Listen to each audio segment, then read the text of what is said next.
Le prix franco-allemand des droits de l'homme est une initiative des ambassades de la République française et de la République fédérale d'Allemagne en Guinée. Il est biannuel et distingue des actions de terrain et des projets portant sur la protection et la promotion effective des droits de l'homme. Vous êtes tous impliqués dans la préservation des droits de l'homme, que ce soit par fonction officielle ou au sein de la société civile.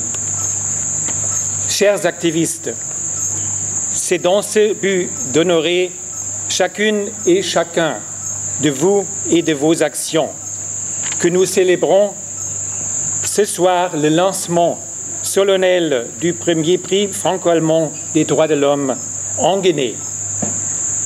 Qui, si ce n'est pas vous, les invités activistes, pourrait mieux saisir que l'histoire des droits de l'homme, c'est avant tout la lutte pour leur mise en œuvre. Cette lutte n'est pas un sprint, mais c'est plutôt un vrai marathon des générations.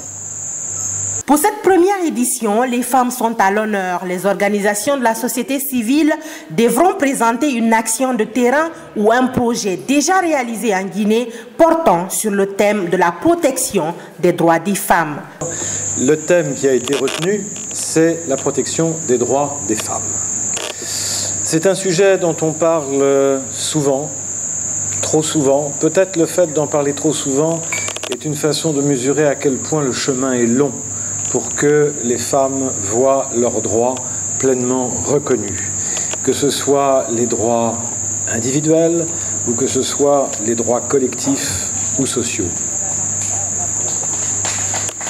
En Guinée, mais pas seulement en Guinée. Malgré les efforts ces dernières décennies, les femmes sont toujours victimes de discrimination et de violences en Guinée. Les statistiques révèlent que 92% des femmes âgées de 15 à 64 ans ont subi au moins un acte de violence dans leur vie. D'où cette attention à travers ce prix.